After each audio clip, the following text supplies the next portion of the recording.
As a consultant, I've seen how AI can be a total game changer for professionals like you.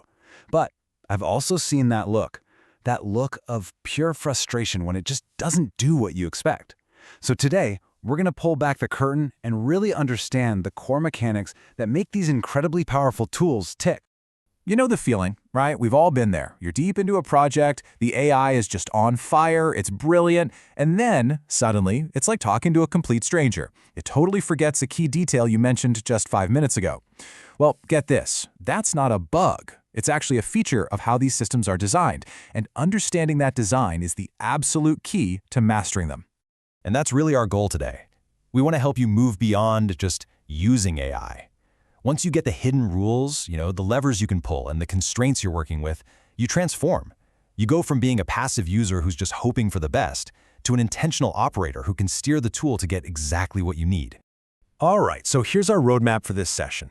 We're going to start with those hidden rules. Then we'll decode the language of AI. After that, we'll explore its memory, learn how to actually control the output, and then finally, we'll put it all together so you can choose the perfect tool for any job. So, let's kick things off with AI's hidden rules. This is all about shifting your mindset from that place of frustration to a place of real, confident control.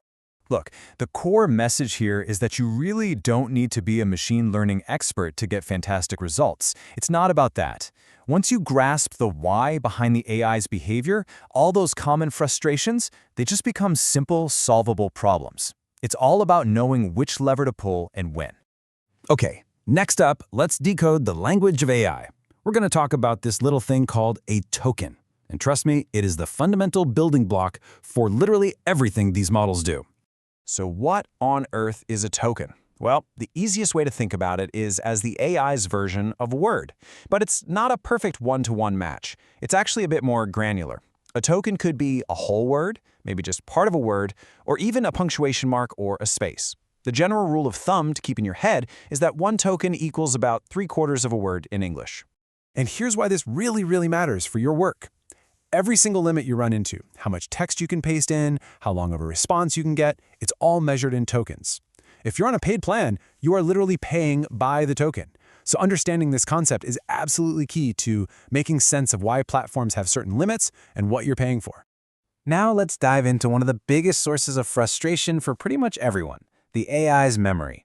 And this all comes down to understanding a concept called the context window. The context window is, simply put, the AI's short-term memory. It's a great analogy. You're talking to a person, they can remember what you said 5 minutes ago, no problem, but they probably don't remember the exact details of a conversation from 6 months ago. The AI's context window works just like that. Once your chat gets too long and goes past that window size, the earliest parts of the conversation just fall out of its memory. It's gone. And this memory capacity can be dramatically different depending on the tool. A standard ChatGPT or Copilot model, it remembers about 3,000 words. That's fine for quick tasks. But then look at the mid-range models. We're talking about 150,000 words. And Gemini is aiming for over 750,000 words.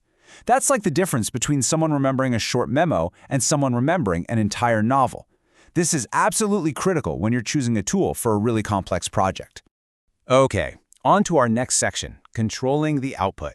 Now that we get how the AI remembers things, let's look at the actual dials and levers you can use to directly influence its responses, everything from its creativity to its consistency. So the first lever you need to know about is called temperature.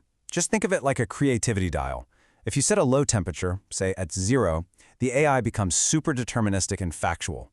It'll give you the exact same answer to the same prompt every single time. But as you turn that dial up, you start introducing randomness and creativity, turning it into more of a brainstorming partner. Let's make this feel real with a simple, everyday task. We're just going to ask the AI for an email subject line, but we're going to try it at 3 different temperature settings, just to see what happens. Right, so at temperature 0, the result is exactly what you would expect. Direct, predictable, totally consistent. You will get this exact answer or something incredibly close every single time. It's super reliable, but maybe not very imaginative.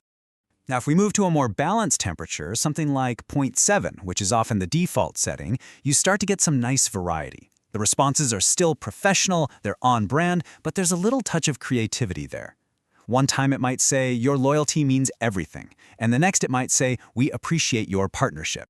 And then, when we crank that temperature way up to 1.5, well, things get a lot more creative and, frankly, a lot more unpredictable. Infinite gratitude, infinite growth. Now, this might be absolutely perfect if you're brainstorming a new marketing campaign slogan, but probably a little bit over the top for a standard thank you email. The point is, you control the dial. So what this all means is that you also have to actively manage the conversation to keep the AI on the right track. And the best practices are actually really simple. First, start a fresh chat for every new topic or project. Second, if it makes a mistake, correct it explicitly. And finally, don't be afraid to refer back to earlier points to remind it of the context. All right, let's bring it all home. This is where we put all this theory into practice and learn how to strategically choose the absolute best AI for your specific needs as a professional. So first, let's just quickly recap why the same prompt can give you totally different answers on different platforms. It's a mix of everything we've just talked about. They use different models, they have different default temperatures, different invisible instructions running in the background, and of course, those vastly different memory sizes. This isn't a bug, it's a feature you can actually use to your advantage. So, how do you make the right call? Well, if you're working on a long report where the context is absolutely everything, you need a tool with a massive context window, right? So you'd go for Claude or Gemini. Researching current events? You'll want Copilot or Gemini because they have web search built right in. You see? Each tool has its strengths, and now you understand the why behind them. And this brings us right back to our central idea. By understanding these mechanics, you completely change your mindset. It's no longer about blaming the tool and saying, the AI gave me a bad answer. Instead, you'll instinctively know how to adjust your approach, maybe by changing the temperature, starting a new chat, or just switching tools to get a better one. You're the one in control. So, I'm going to leave you with this one question. You now understand the hidden rules of the game. You know about tokens, you know about context windows, and you know about temperature. You're not a passive user anymore, you're an intentional operator. So now that you know the rules, what are you going to build?